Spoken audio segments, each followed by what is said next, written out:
أشهد أن محمد رسول الله.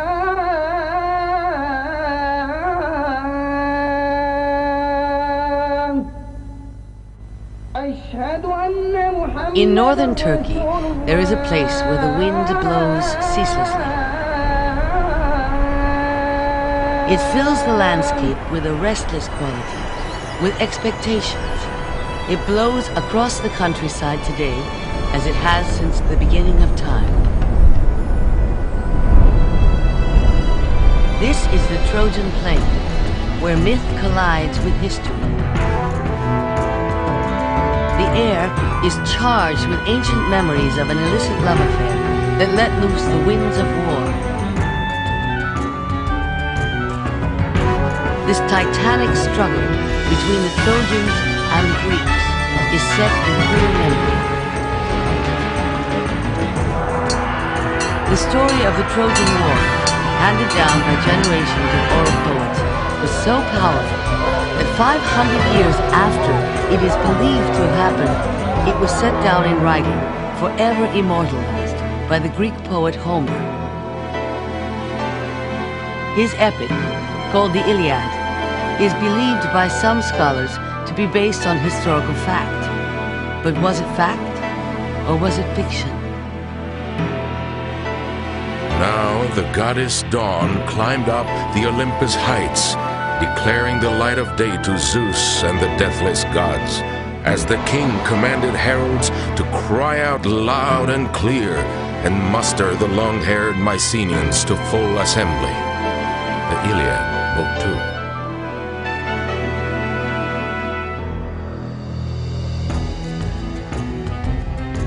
Any evidence that would verify Homer's work as history has eluded scholars.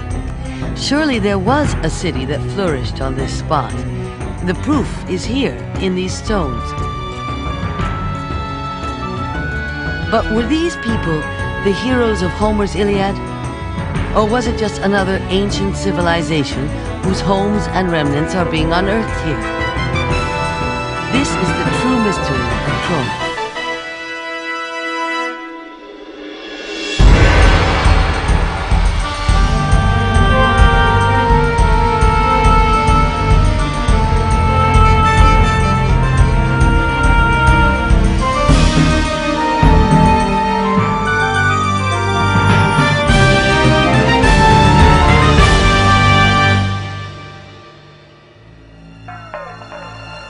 When the civilization that lies buried here was flourishing, it was a time before written history. It was a time when you could stand here in this place and watch chariots charge across these plains, the glint of sun on bronzed armor. If you listen carefully, you can hear the clash of sword on sword. Scholars search the pages of the Iliad for clues to the elusive connection between this physical site and Homer's mythic Troy.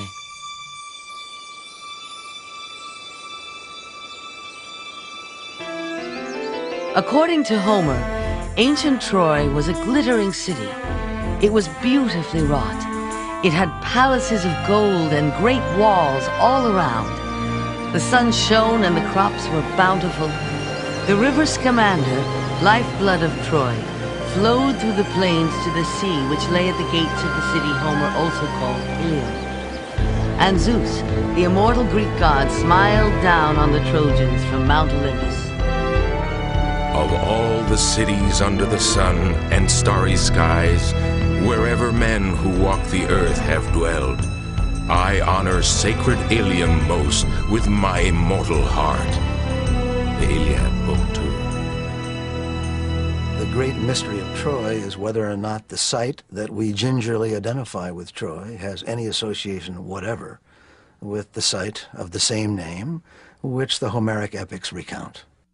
The community of Troy back at the end of the Bronze Age, around the 13th century BC, seems to be a fairly sophisticated kind of place, like the late Bronze Age palaces all the way from Greece to Mesopotamia.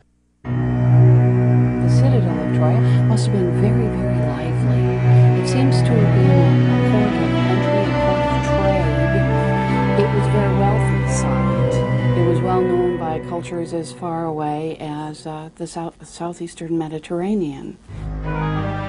Homer's epic tale is spun out of 500 years of oral history. It begins with the telling of the story of the Trojan Wars, when Paris is sent by his father, King Priam, ruler of Troy, across the Aegean Sea to the city-state of Sparta. He is to form a truce with the Greeks. His mission would result in anything but peace.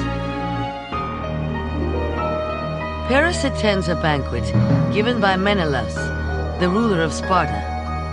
There he falls instantly in love with the wife of Menelaus, Queen Helen, said to be the most beautiful woman in the world.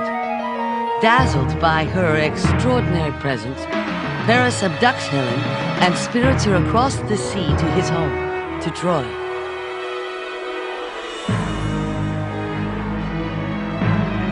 Once there, she renounces her husband and children and abandons herself to her love for Paris.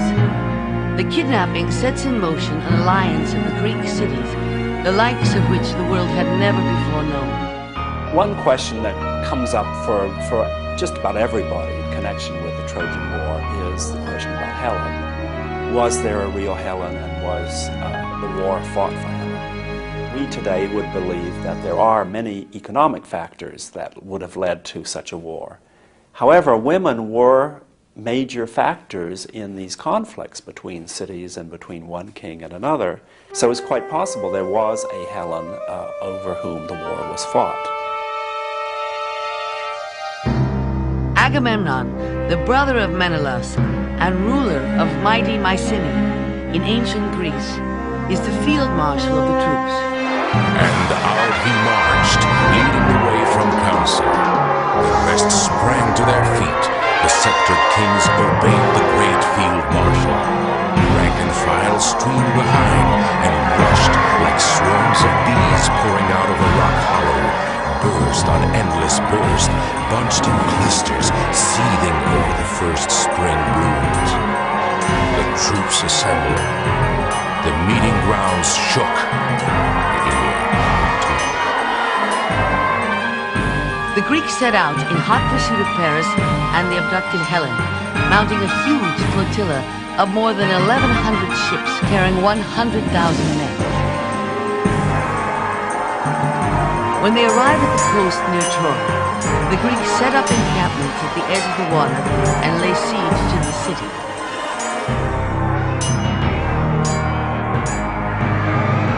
In the 10th year of the Trojan War, the Greeks hatch a plot inspired by one of their greatest military commanders. Odysseus, also known as Ulysses, conceives an ingenious plan. He orders the construction of a large horse made of wood. We have no direct evidence for a Trojan horse. I think probably most specialists would at least raise an eyebrow over this and be just a little bit skeptical. The labor takes 3 days. When the beast is finished, the Greeks wait for night and deposit the horse outside the gates of Troy. It is designed to seem like a peace offering. The Trojans regard the horse as a sacred beast, but unbeknownst to them, it is filled with Greek soldiers.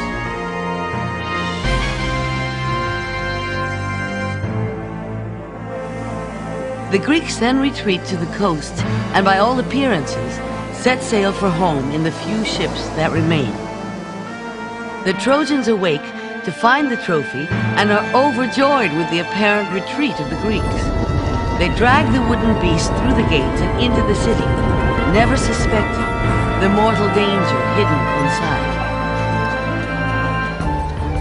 A drunken feast of celebration follows and continues far into the night.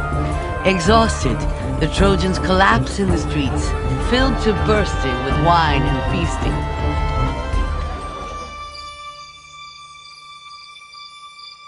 As the night waits for the break of day, so do the Greek soldiers hiding in the great wooden creation, a creation that forever will be known as the Trojan horse. Finally, the rays of the new day break over Troy. The warriors, secreted in the belly of the beast, crawl out of their hiding place and throw open the gates of the city. The Greeks slaughter the startled Trojans without mercy, killing the men, enslaving the women and children. Makes no sense to us. The war ends with this big horse that the Trojans are so foolish they don't even open the doors on the side and look inside it. Cities tend to get taken in Greek stories through trickery, and in actual Greek history too, through trickery rather than through a direct assault.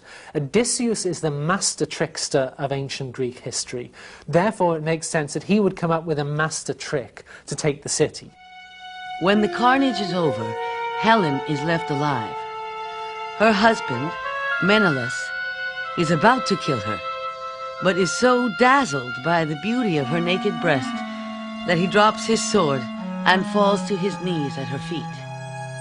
This is the story of Troy as recounted by Homer. Is it history or is it myth? Mysteries of Troy evoke intense interest on the part of classicists and archaeologists, even those who are just faintly interested in the literature of the period, because the story is so good and the heroic characters are so interesting in their own right that nobody wants the site itself or the story itself to be pure fiction. A glittering city on a Turkish hilltop. A woman so beautiful that her face launched 1,000 ships. And a mysterious weaver of the legend who wrote of it all. Parts of a puzzle that seem to get more complicated with each piece that is put in place.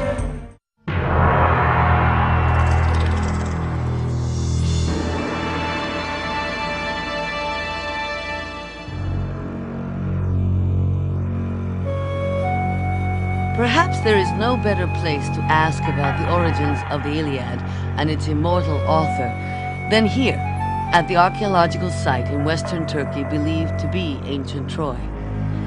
But the search for the origins of the poet known as Homer would take us back, far back in time, to the 13th century before Christ, when the legend of the Iliad was born. The stories of the Trojan War and all its glories were passed in oral form down through the ages from singer to singer until the 8th century before the Common Era. At that time, they were set down by a poet many called Homer. Homer is an incredible personal genius, and this particular telling, this particular singing of the Iliad, and perhaps also of the Odyssey, made everybody's hair stand on end. They couldn't forget it.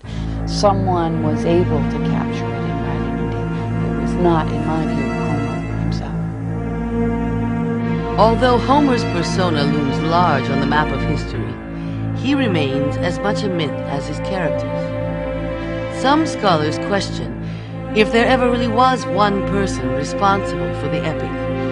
They feel that the Iliad is an amalgamation of the best of the oral telling of the Trojan War story set down by a scribe. This ancient journalist may have used Homer as a nom de plume. The traditions had it that he was a blind poet, that he was inspired by the muses, by the gods of poetry and music and so on, and they put all this poetry into his head. Sing to me now, you muses who hold the halls of Olympus. You are goddesses. You are everywhere. You know all things. All we hear is the distant ring of glory. We know nothing. The Iliad, Book 2. The young Homer would attach himself to some great oral poet. He would spend many years hanging around, listening to the poet doing his stuff, would gradually start to remember a lot of the expressions that the poet used. But what he was doing is not so much memorizing poetry as learning a technique of improvising poetry. Homer, it seems by general agreement, was just by far the best of these poets. Of all the characters of the Iliad, Helen is perhaps the most enigmatic. She appears infrequently in the stories, and yet she is the force that drives the legend forward. Who was the woman who brought nations to battle? The woman with the face that launched 1,000 ships? Then we have this mysterious figure of Helen, for whom both the Trojans and Greeks were willing to fight. And the Greeks of the historical period were themselves perplexed as to why they would have fought so long for the woman. In the Iliad, Paris is challenged by one of the Trojan warlords to give Helen back to the Greeks and end the slaughter. Paris answers this way. Now I say this to our stallion-breaking Trojans. I say no, straight out. I won't give up the woman. But those treasures I have hauled home from Argos, I'll return them all and add from my own stores. The Iliad, Book 7. Over the ages, myth has built upon myth. There's a story recorded in the 6th and 5th centuries that says that Helen never actually went to Troy at all. That at the beginning of the war, what happens is Paris loads her into his boat and is about to sail off to Troy.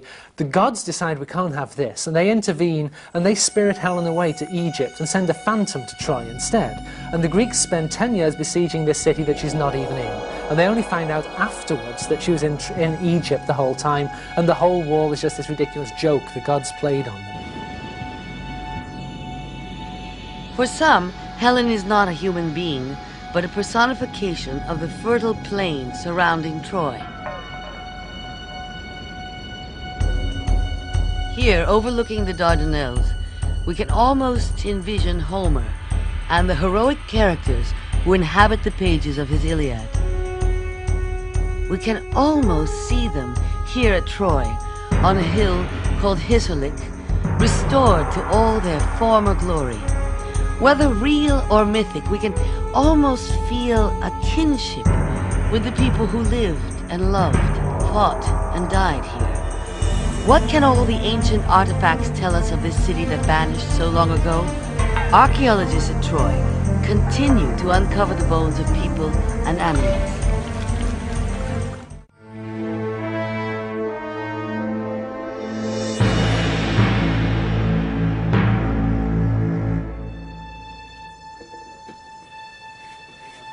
Troy today. An archaeologist gingerly extracts a delicate spear point from the accumulated debris of 3 millennia.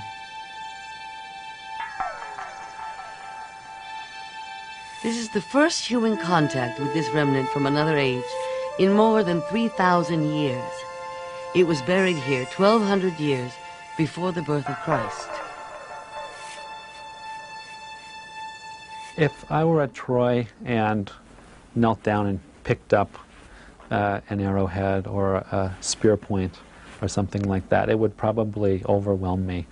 And I have a feeling that what would happen is that many of the stories that I'm familiar with from the Iliad would come flooding back sort of into my mind, and I would almost be recreating, for myself, a lot of the events that Homer talks about in the poem. This spear tip and all the implements of this time were made of an alloy of copper and tin called bronze. This metal gave its name to an entire age. The Bronze Age encompasses the years from roughly 3000 BCE to 1100 BCE.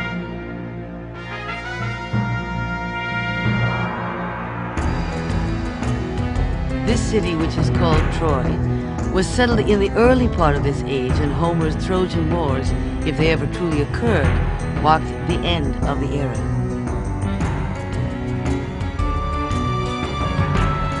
The early Trojans were a combination of two peoples. The Thracians came to Troy from what is now continental Greece and Turkey across the Dardanelles. The Phrygians, whose homeland was east in Asian Turkey, had migrated west. The first habitation at Troy dates to 3200 BCE, fully 2,000 years before Homer's legend takes place. The city was situated at the edge of Asia Minor on the mouth of the Dardanelles. Through the centuries, they enjoyed the benefit of a strategic location.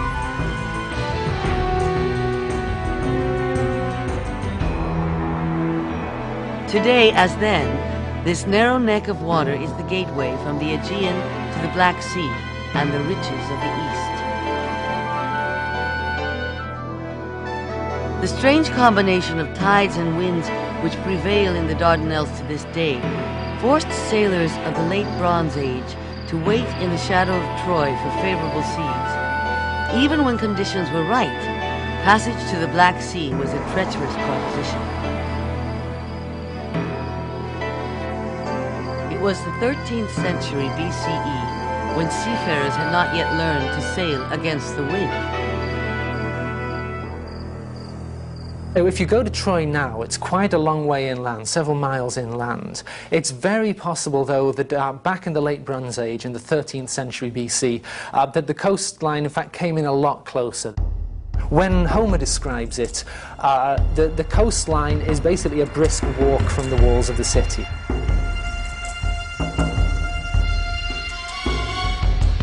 Today, the digs at Hisarlik are about 10 kilometers from the shore. The bays Homer described have silted in, and what were once marshlands are now fields of oats and cottons. The Hittites were the dominant civilization during the Trojan era, and their written records may provide a missing piece of the puzzle. The Hittites, in some ways, their culture seems to be rather like the Mycenaean culture. And they kept lots of records on small clay tablets. And some of these refer to a great kingdom to the west called Ahiyawa, which sounds very similar to the ancient name for the homeland of the heroes, Achaia. And so some people think that Ahiyawa is referring to Mycenaean Greece, Achaia. It is also from the Hittites that we possibly have the first written confirmation of the existence of the people of Troy. The clay blocks, which have come to be known as the Hittite tablets, date between the 18th and 13th century BCE and make brief mention of a place called Wilusa. Some scholars speculate that if the W is dropped from Wilusa to Ilusa, you are closer to Ilion or Ilium, which is Homer's name for Troy. Another fact that we have from the Hittite tablets, there is a particular important person at Wilusa whose name is Alexandros. And Alexander is another name for one of the most important people in the Trojan War, namely Paris. So is that coincidental? Is it like saying, well, Smith? You find the name of Smith at two different sites, thus they must be connected. But it's another piece of the puzzle. By 1800 BCE, horses were introduced to Troy by the Thracians who lived to the north, across the Dardanelles. Recent excavations at Troy have unearthed hundreds and hundreds of horse bones. Though the significance of the find is not yet clear, they could serve to confirm Homer's label of the Trojans as horse tamers. Little in this world unfolds as we predict. The Trojans could not have foreseen the contributions they would make to the chain of humanity. They created various sporting games using their horses, including headstands and acrobatics which they performed before admiring crowds. By the Renaissance in the early 1300s, these performances had spread throughout Italy. They would become the foundation for the earliest form of the circus. The popularity of the circus in Europe would rise, eventually spreading overseas, where in 1868, a famous clown dressed in red, white, and blue would be the inspiration that came to symbolize the United States. Uncle Sam.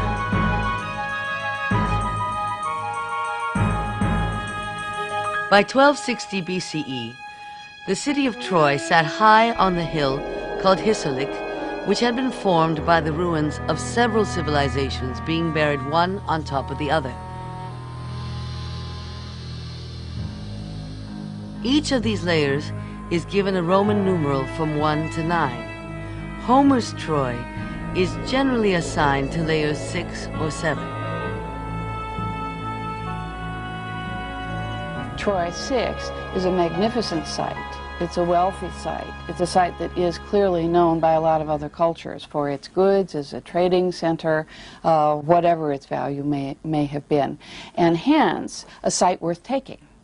Troy 7 is a rather miserable, contracted site, and not so well worth taking, but it does show signs of cluttering, of clustering of people who've come in from outside, who have embedded in the ground large storage jars in the very floor of the small little hovels that they've thrown up very quickly. It would indicate to many, it does to me, signs of siege, signs of people who regularly live outside of the fortification wall being driven inside, their conditions not being very good, but living in those conditions far preferable than the alternative, which would be death. Ultimately, the story of Homer's Troy is a story of war.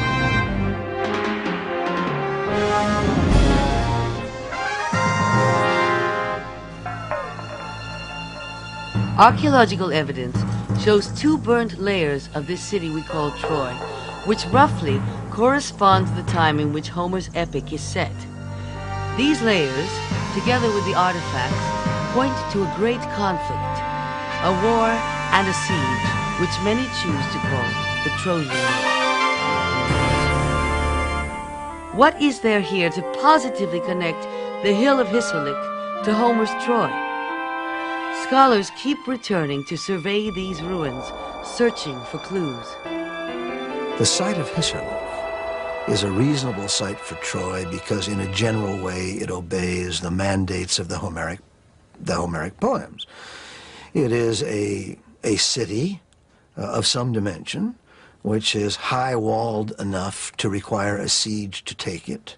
It is close enough to the sea to enable the Greeks to get to and from their ships in reasonable order, and it has a stream running through the plain, which corresponds to the stream, the Scamander, which Homer mentions in his poetry. Had it not been for Homer's great epic poem, would so much attention have been brought to bear on this Bronze Age settlement? One man forever changed our perspective on this place and this poem. In 1870, a German self-made millionaire set out to find the lost city of Homer's Troy, a well-thumbed copy of the Iliad tucked under his arm. With brutal fervor, he excavated what was then an ordinary hilltop, and in the process, pried open the lid on one of the world's most compelling ongoing mysteries.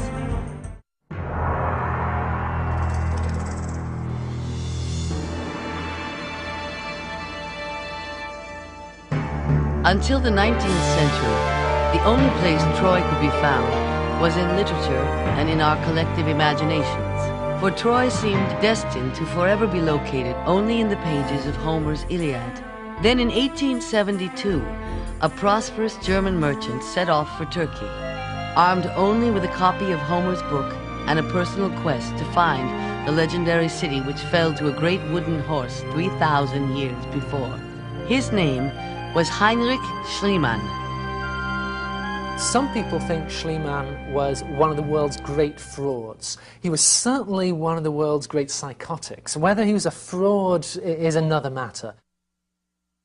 Heinrich Schliemann in the past several years has had a fairly bad press about his honesty and the way he conducted his scholarly affairs vis-a-vis his colleagues. Nonetheless, you cannot dispute the fact that insofar as Bronze Age archaeology is concerned, he kick-started it into existence. Schliemann spoke 12 languages, including Greek. This facility and a keen business sense had turned him into a millionaire at a young age.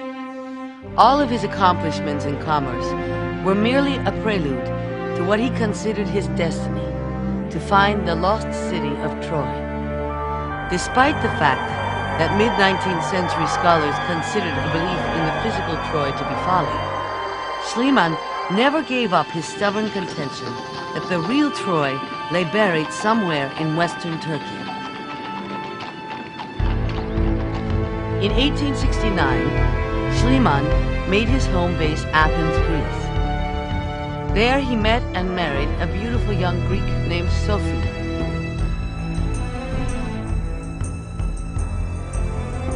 Then in 1872, he set off for Turkey. When Schliemann arrived, it was the boonies. There was nobody there, other than the Turks. There were ruins everywhere. I mean, it's very hard for an American to visualize this, but that whole part of the world, there are ruined cities every few kilometers. You come along and you'll see, just lying out of a field, you'll see a Corinthian column or something like that. While traveling through Turkey, he met an English expatriate named Frank Calvert. Calvert tells Schliemann of his theory about a hill known as Hisarlik. Schliemann began applying his litmus test to Hisarlik and 2 or 3 other hills which were equally promising candidates. Using the Iliad like a treasure map, Schliemann eliminated all but Hisarlik, a mound about 130 feet high and 700 feet across.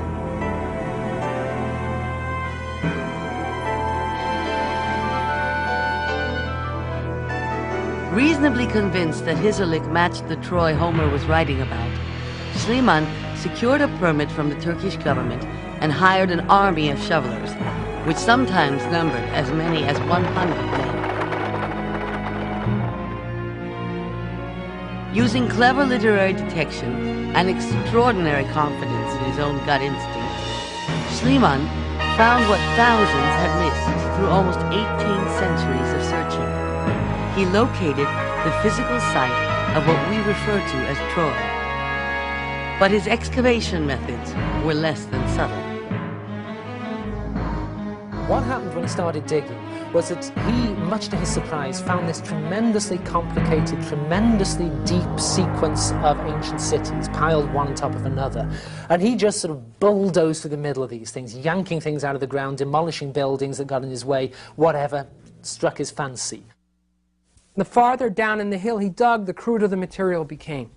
So what he found was not 1 Troy, but 9 Troys. And they were stacked up like a wedding cake, from top to bottom, from the youngest right down to the oldest. Schliemann himself had no idea what he discovered. By May of 1873, Schliemann and his crew of shovelers had been at work several months. One day, he dismissed the workmen early. Something had caught his eye. According to the account in his diary, Schliemann jumped into the trench and began clawing the earth, shoveling, ripping material away to get at the glimmering objects buried there. From the dust of ages, he extracts a hoard of gold. There are cups, brooches, other jewels, and more than 8,000 gold beads.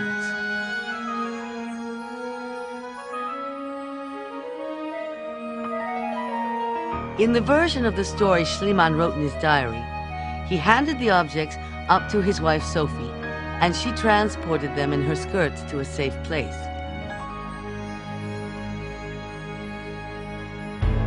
With their hidden treasure, Schliemann and Sophie steal out of Turkey. Thus begins the mysterious odyssey of what some believe were the jewels of Helen of Troy. While in Greece, Schliemann photographs his wife Sophie in the jewelry, calling the headdress, which he himself had fashioned from the loose gold beads, the crown of Helen. The news flashes around the world in bold headlines. His fame thus secured, he donates the objects to a museum in Berlin. Not only is the authenticity of the treasure challenged, but its origin is also in question. His account of the finding of the treasure of Priam is full of fabrications. He said that Sophie, his wife, was with him. We now have proof that she was in Athens with her family at the time it was found. Some people think they found records from market dealings in Istanbul to suggest that Schliemann actually bought this treasure on the open market, took it to Troy, sent away the workmen, buried it in the walls, yanked it out in order to have a big publicity scoop. The treasure of Priam remained unharmed in Berlin for the next 70 years. Then, in 1943, Hitler orders all German art treasures crated, catalogued, and secured in various bunkers and repositories around Germany.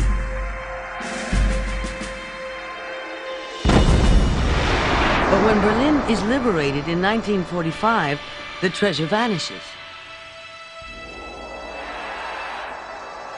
I went to Troy in the summer of 1993. I thought I was going to do a story on the archaeology there. The day before I get there, the Russians announce that they found Schliemann's long-lost treasure of the so-called treasure of Priam. The Russians admit that the treasure has been found in the basement of the Pushkin Museum in Moscow. Had it always been there? Or have there been other mysterious detours for the jewels of Helen since 1945? Is it still intact, or have pieces of the hoard been filtered off? The reason everyone wants to get a look at it is between the time it disappeared in 1945 and the time it resurfaces in Russia in 1993, a lot has been discovered about Troy and a lot has been discovered about Schliemann.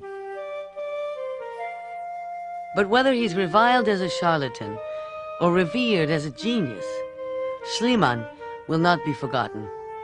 He died in Naples, Italy in 1890. Each day archaeologists work at Troy, they are confronted with a ditch that in some places is 50 feet wide and 100 feet deep. It's called Schliemann's Trench. This savage scar that tears through the middle of Hisarlik is the legacy of Schliemann's discovery, this ancient city that may well be Homer's legendary Troy.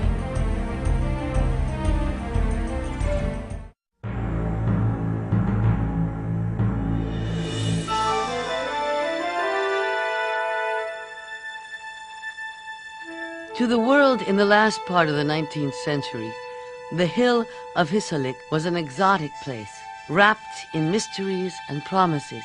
It was a powerful draw for other archaeologists of the day.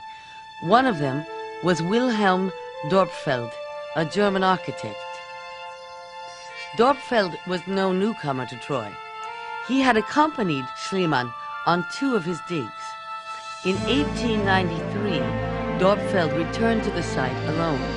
He was trying to reconcile the small 2-acre area that Schliemann had uncovered with Homer's description of the great city of Troy sprinkled throughout the Iliad. You get this vision from Homer of this grand place with enormous fortification walls, and when you get there, it's probably not much bigger than the size of a football field inside these walls of Troy. It's hard to imagine all the action of the Iliad taking place there. Both Schliemann and Dorpfeld suspected that the walled city Homer wrote about in his poem was the uppermost and innermost ring of habitation on Hisarlik. It is called the Citadel, and it would have accommodated about 1,000 souls. Dorpfeld began excavating outside the Citadel wall.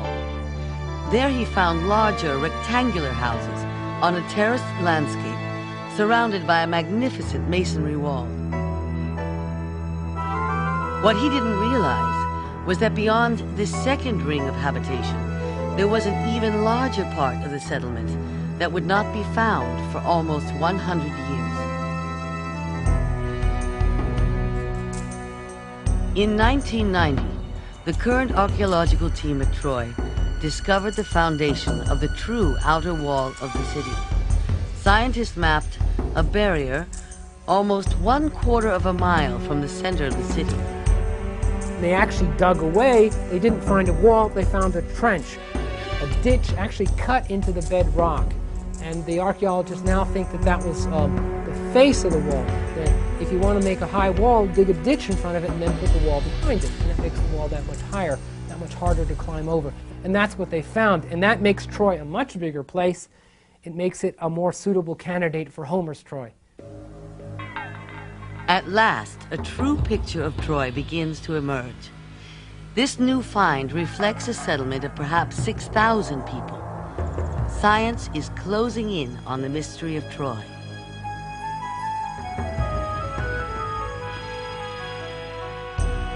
In 1932, a professor at the University of Cincinnati in Ohio, Carl Blegen, reopens the Troy digs.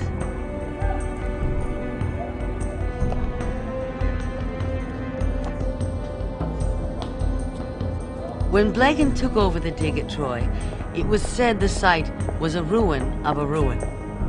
He set about the task of organizing the varied pieces of archaeological evidence that Schliemann and Dorpfeld had unearthed. I mean, most laymen come to the archaeological museums, they see these pottery bits and their eyes glaze over. Carl Blegen was a master. You could dump a truckload of pottery bits on a big table, and Carl Blegen could walk down the table sorting them out by time, just by looking at them. In 1939, he set off for western Greece, looking for the elusive connection that would link the Mycenaeans to the site at Troy. There he had what has been described as the most remarkable first day in the history of archaeology. While digging in an olive grove, Blegen stumbled upon 600 clay tablets in an indecipherable language later called Linear B. These were later dated to the 13th century BCE. Could this be the written proof that would place the Mycenaean Greeks on the shores of the Dardanelles and thus bring Homer's Iliad closer to factual history?